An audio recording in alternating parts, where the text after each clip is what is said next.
Good morning. Today is 21st of July 2018 and we are going to discuss the articles of The Hindu. सबसे पहले नजर डाल लेते हैं कौन कौन से आर्टिकल्स आज हम डिस्कस करने जा रहे हैं। पहला आर्टिकल यहाँ पे पी चिदम्बरम कांग्रेस के एक लीडर, इनके खिलाफ करप्शन के एक केस में अब सीबीआई के द्वारा चार्जशीट फाइल कर दी गई है।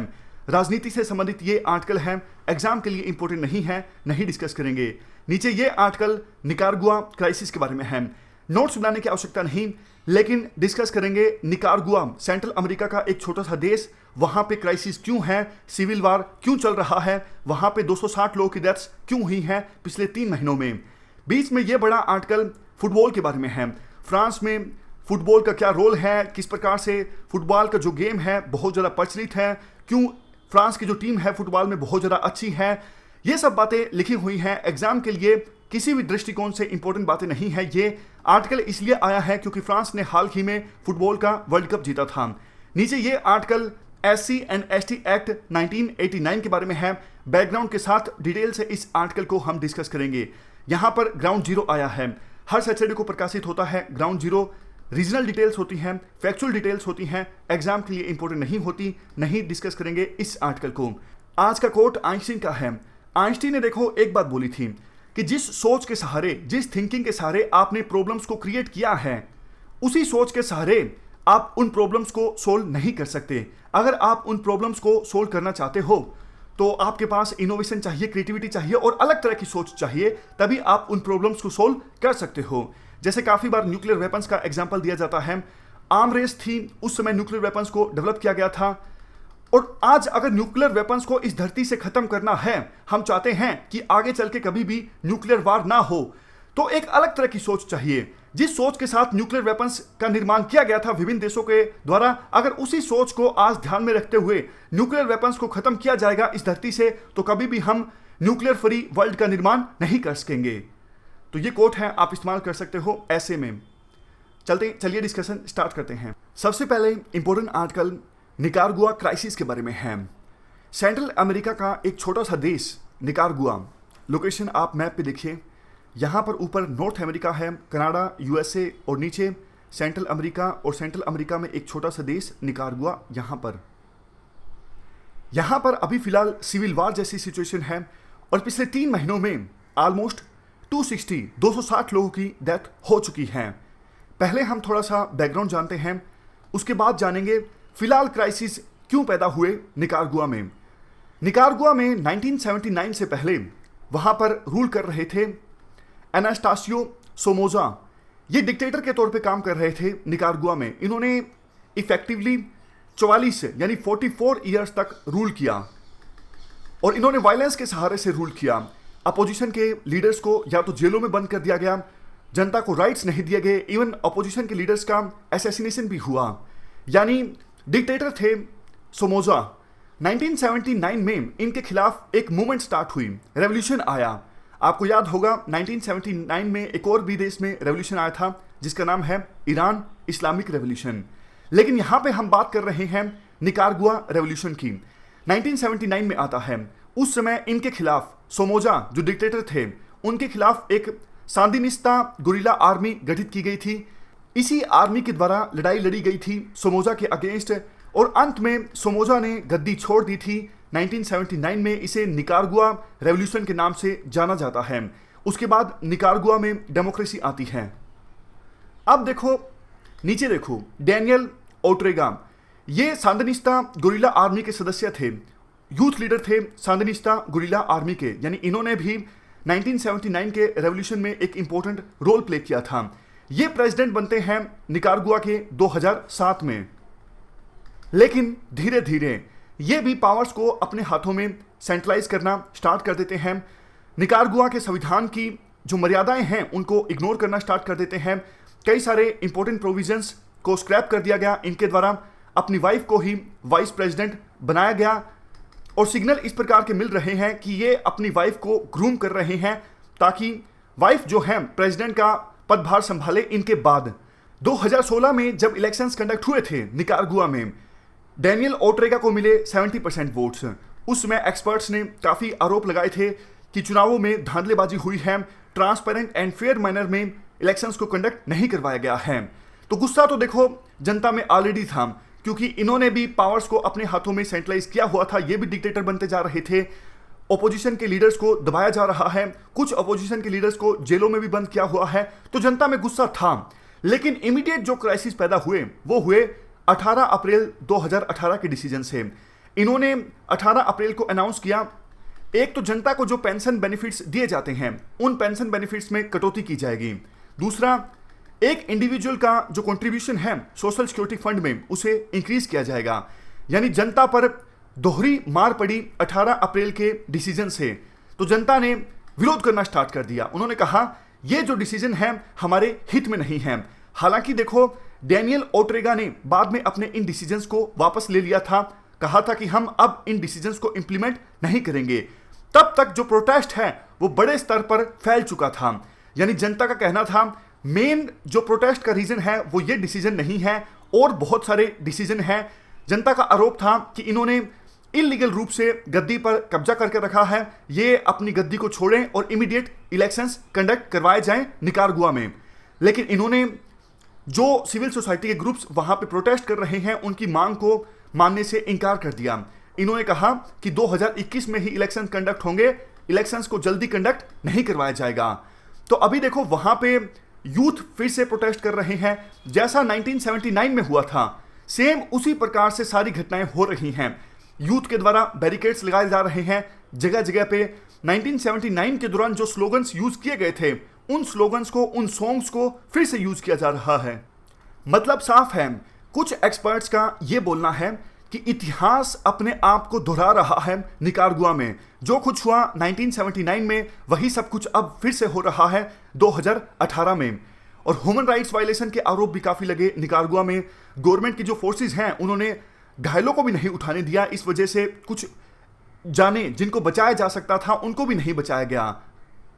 आगे तो आर्टिकल में यह बोला जाता है कि निकारागुआ की जो इकोनॉमी है इस सिविल वार की वजह से बहुत ही ज्यादा प्रभावित हुई है।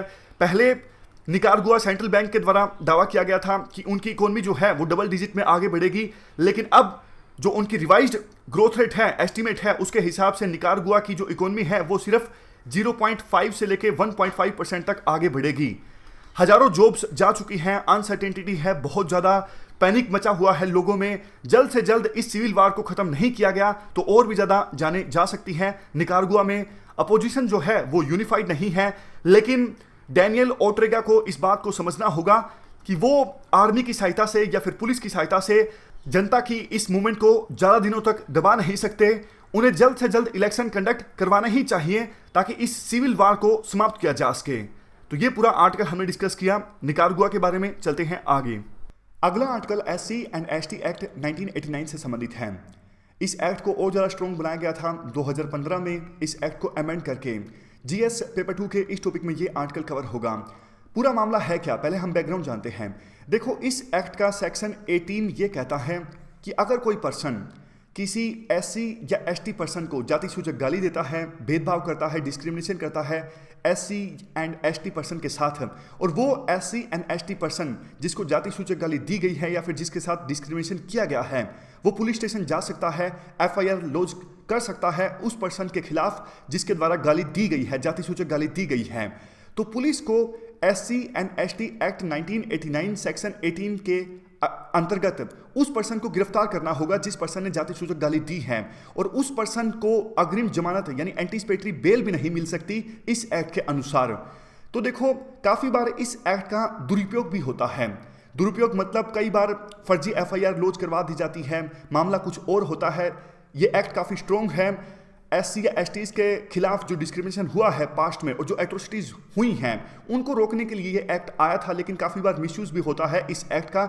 इनोसेंट पर्सन्स को भी फंसा दिया जाता है। तो इस मिसयूज को रोकने के लिए अब सुप्रीम कोर्ट ने गाइडलाइंस दी हैं। सुप्रीम कोर्ट ने अपनी गाइडलाइंस में कहा है कि इस एक्ट के अंतर्गत अगर किसी SC या ST पर्सन के द्वारा FIR करवाई जाती है तो तुरंत पुलिस गिरफ्तार नहीं करेगी उस पर्सन को जिसके खिलाफ FIR करवाई गई है। और इवन जमानत मिलने पर जो रोक लगी थी सेक्शन 18 के अंदर, उस रोक को भी हटा लिया गया है, यानी अग्रिम जमानत भी मिल सकती है अब सुप्रीम कोर्ट की नई गाइडलाइंस के हिसाब से। और जिन पब्लिक सर्वेंट्स के अगेंस्ट एफआईआर करवाई गई है, उन पब्लिक सर्वेंट्स को गिरफ्तार करने से पहले उनके जो हायर ऑफिशियल्स हैं उनकी अनुमति लेना जरूरी है। और अगर कोई प्राइवेट इंडिविजुअल है, प्राइवेट इंडिविजुअल के खिलाफ एफआईआर करवाई गई है एससी एंड एसटी पर्सन्स के द्वारा, तो उन प्राइवेट इंडिविजुअल्स को गिरफ्तार करने से पहले पुलिस को अपने एसपी स्तर के ऑफिसर से अप्रूवल या फिर कंसेंट लेनी होगी। और ये कंसेंट तब मिलेगी जब एक डीएसपी लेवल का ऑफिसर पहले जांच करेगा कि हाँ, ये जो कंप्लेंट दी गई है किसी प्राइवेट इंडिविजुअल के अगेंस्ट कि उसने जाति सूचक गाली दी, ये कंप्लेंट सही है, तभी उस प्राइवेट इंडिविजुअल को गिरफ्तार किया जाएगा। तो ये हमने कुछ बैकग्राउंड डिस्कस किया। देखो, ये जजमेंट दी गई थी जस्टिस आदर्श कुमार गोयल की बेंच के द्वारा 20 मार्च 2018 को। उसके बाद 6 जुलाई 2018 को जस्टिस आदर्श कुमार गोयल रिटायर हो जाते हैं और रिटायरमेंट वाले दिन उनके द्वारा बोला जाता है कि हम नहीं चाहते कि एससी और एसटी कमेटी का कोई भी मेंबर उनको उनके अधिकारों से वंचित किया जाए, लेकिन हम ये भी नहीं चाहते कि सोसाइटी में, समाज में किसी प्रकार का टेरर हो, किसी प्रकार का डर हो और किसी एक्ट का इस्तेमाल करके निर्दोष लोगों को फंसाया जाए। अब देखो, राइटर के द्वारा ये बोला जाता है ये एक्ट ना भी आता तब भी कोई भी नहीं चाहता कि किसी निर्दोष व्यक्ति को फंसाया जाए, उसको आर्बिट्री रूप से अरेस्ट किया जाए। लेकिन सुप्रीम कोर्ट के द्वारा जो ये वर्डिक्ट आया था उससे तो एक बात जाहिर होती है कि हमारे संविधान में जो स्कीम है, यानी जो कॉन्स्टिट्यूशनल स्कीम है वीकर सेक्शंस को प्रोटेक्ट करने के लिए, वो स्कीम कोलैप्स हो गई है। और सुप्रीम कोर्ट का ये वर्डिक्ट ये भी दिखाता है वो लोग जो बड़ी पोजीशंस पर हैं उनको पता नहीं है हमारे देश में सोशल जस्टिस की रिक्वायरमेंट्स क्या है। अगर पता है तो वो बहुत ही ज़्यादा इनटॉलरेंट है सोशल जस्टिस की रिक्वायरमेंट्स के खिलाफ। देखो, इससे पहले 2014 दिसंबर में, यानी 2014 में पार्लियामेंट्री कमेटी के द्वारा सजेशंस दिए गए थे कि एससी एंड एसटी एक्ट 1989 में इनबिल्ट प्रोविजंस होने चाहिए ताकि मिसयूज ना हो पाए इस एक्ट का। और मार्च 2018 में इवेंचुअली सुप्रीम कोर्ट का ये जजमेंट आ जाता है। राइटर कहते हैं उसके बाद सभी पॉलिटिकल पार्टीज के द्वारा एक फॉर्मेलिटी की गई, औपचारिकता की गई और कहा गया कि सुप्रीम कोर्ट के द्वारा जो वर्डिक्ट आया है उसे वापस लिया जाना जरूरी है। और कहा भी गया, सेंट्रल गवर्नमेंट से मांग की गई कि आप ऑर्डिनेंस लेके आइए। लेकिन देखो, डेमोक्रेसी के जो तीनों पिलर्स हैं, जुडिशरी, एग्जीक्यूटिव और लेजिस्लेचर्स, इन्होंने संविधान के प्रति इग्नोरेंस को शो किया है। वीकर सेक्शंस को प्रोटेक्ट करने के लिए बहुत सारे प्रोविजंस हैं हमारे संविधान में, लेकिन तीनों पिलर्स ने उन प्रोविजंस को संज्ञान में लेके काम नहीं किया है पिछले कुछ दिनों में, जब से सुप्रीम कोर्ट का ये वर्डिक्ट आया है। सुप्रीम कोर्ट का जो वर्डिक्ट आया उसमें बोला गया कि हम ये वर्डिक्ट दे रहे हैं इनोसेंट ऑफिसर्स को प्रोटेक्ट करने के लिए, एम्प्लॉयज को प्रोटेक्ट करने के लिए, प्राइवेट सेक्टर में भी जो मिसयूज होता है उस मिसयूज को रोकने के लिए। लेकिन सुप्रीम कोर्ट के इस वर्डिक्ट से जो सिग्नल गया है समाज में वो ये गया है, जो एससी एंड एसटी एक्ट 1989 है वो तो एक प्रकार से एक्सप्लॉयटेशन का एक चार्टर है, ऑपरेशन का एक चार्टर है। ब्लैकमेल किया जाता है इस एक्ट की सहायता से और पर्सनल जो प्रतिशोध है, बदला जो है वो लिया जाता है एससी एंड एसटी एक्ट 1989 की सहायता से। ऐसा सिग्नल गया समाज में सुप्रीम कोर्ट के 20 मार्च के वर्डिक्ट के बाद। अब कुछ आर्ग्यूमेंट्स दिए जाते हैं राइटर के द्वारा जिनके बिना पर वो कहते हैं सुप्रीम कोर्ट का ये जजमेंट गलत है। सबसे पहला आर्ग्यूमेंट, देखो, सुप्रीम कोर्ट ने कहा कि एक्विटल जो है बहुत ज्यादा है इस प्रकार के केसेस में। तो राइटर के द्वारा ये कहा जाता है कि ये बात सही है, एक्विटल ज्यादा है, लेकिन उसका रीजन ये भी तो हो सकता है कि एससी एंड एसटी एक्ट 1989 के तहत जो केसेस रजिस्टर करवाए जाते हैं उन केसेस की पुलिस ठीक से जांच नहीं करती, इस वजह से जो आरोपी हैं वो बरी हो जाते हैं। ऐसा भी तो हो सकता है कि जो आरोपी हैं अपने रसूख का फायदा उठाते हुए, अपने मनी पावर का फायदा उठाते हुए, मसल पावर का फायदा उठाते हुए, पॉलिटिकल जो कनेक्शंस हैं उसका फायदा उठाते हुए रिहा हो जाते हैं। और इसी वजह से एससी एंड एसटी एक्ट 1989 के अंदर जो कन्विक्शन रेट है वो बहुत ही ज्यादा कम है। दूसरा आर्गुमेंट राइटर के द्वारा यह दिया जाता है डेटा। सुप्रीम कोर्ट को कम से कम डेटा को कंसीडर करना चाहिए था, है कितनी, एक्विटल रेट कितनी है, कन्विक्शन रेट कितनी है, कितने केसेस आए एससी एंड एसटी एक्ट 1989 के अंतर्गत और कितने केसेस में फाइनली कन्विक्शन हुआ। प्रॉपर डेटा के आधार पर सुप्रीम कोर्ट को यह वर्डिक्ट लेना चाहिए था, लेकिन इवन डेटा को भी कंसीडर नहीं किया गया ये वर्डिक्ट देते वक्त। अब बात करते हैं तीसरे आर्ग्यूमेंट की। राइटर जो तीसरा आर्ग्यूमेंट देते हैं वो ये देते हैं कि देखो, आईपीसी सेक्शन 191 से लेके 195 में ऐसे प्रोविजंस ऑलरेडी हैं। मान लीजिए किसी पर्सन ने किसी दूसरे पर्सन पे, ए जो है वो SC एंड ST कम्युनिटी के मेंबर हैं और उन्होंने बी पे झूठा केस दर्ज करवाया है, तो IPC सेक्शन 191 से 195 में ऐसे प्रोविजंस हैं कि जिस पर्सन ने झूठा केस दर्ज करवाया है उसके खिलाफ कार्रवाई हो सकती है। तो मतलब SC एंड ST एक्ट 1989 के मिसयूज को रोकने के लिए IPC यानी इंडियन पिनल कोड में ऑलरेडी ऐसे प्रोविजंस हैं, तो फिर नई गाइडलाइंस की क्या आवश्यकता थी। आगे राइटर के द्वारा चौथा आर्ग्यूमेंट दिया जाता है। राइटर बोलते हैं कि देखो एक सिंपल केस था SC एंड ST एक्ट 1989 के बारे में, और बॉम्बे हाईकोर्ट के फैसले के बाद अपील फाइल की गई थी सुप्रीम कोर्ट में। तो सुप्रीम कोर्ट को चाहिए था कि सिर्फ उसी केस पे अपना वर्डिक्ट सुनाते, लेकिन एक प्रकार से पॉलिसी बना दी गई है सुप्रीम कोर्ट के द्वारा। हालांकि देखो ये प्रोविजन है, सुप्रीम कोर्ट जो है बड़े स्तर पर भी किसी एक्ट को एनालाइज कर सकता है, लेकिन उसके लिए वक्त देना चाहिए था सेंट्रल गवर्नमेंट को और जो SC एंड ST कम्युनिटी के रिप्रेजेंटेटिव्स हैं उनको, ताकि प्रॉपर डेटा रखा जा सकता सभी स्टेक होल्डर्स के द्वारा सुप्रीम कोर्ट के सामने, और सुप्रीम कोर्ट की बड़ी बेंच गठित की जाती और सुप्रीम कोर्ट की बड़ी बेंच से प्रॉपर डेटा के आधार पर कोई फैसला सुनाती। लेकिन यह सब कुछ नहीं हुआ। इसके बाद पांचवा आर्ग्यूमेंट दिया जाता है राइटर के द्वारा। आर्टिकल 338 क्लास नंबर 9 ये कहता है कि यूनियन गवर्नमेंट या फिर कोई भी स्टेट गवर्नमेंट SC कम्युनिटी से संबंधित कोई पॉलिसी बनाता है, कोई कानून बनाता है, तो उस बारे में national commission for scheduled caste से कंसल्ट करना जरूरी है।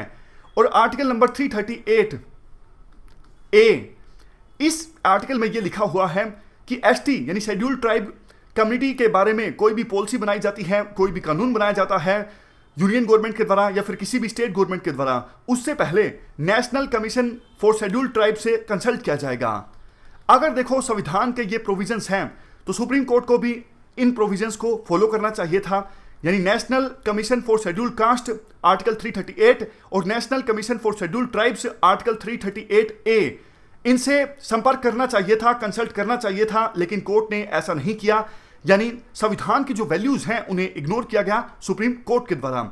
इससे भी ज्यादा अब देखो एक बिल आया था पार्लियामेंट में कुछ समय पहले national commission for other backward classes establish करने के लिए, जो कि इस्टेब्लिश किया जाएगा, अलग से एक आर्टिकल बनाया जाएगा आर्टिकल 338 बी। राइटर ये कहते हैं कि जो already national commission for scheduled caste या फिर national commission for scheduled tribes हैं उनसे तो कंसल्ट किया नहीं जाता, यानी संविधान में जो उनके बारे में लिखा गया है उनको तो फॉलो किया नहीं जाता, फिर क्या फायदा नेशनल कमीशन फॉर OBC यानी अदर बैकवर्ड क्लासेस इस्टेब्लिश करने का। तो ये सिर्फ एक धोखा है। अगर संविधान में जिन प्रोविजंस को फॉलो ही नहीं किया जाता तो उन्हें हटा दीजिए, क्योंकि बात यहां पर सिर्फ सुप्रीम कोर्ट की नहीं है।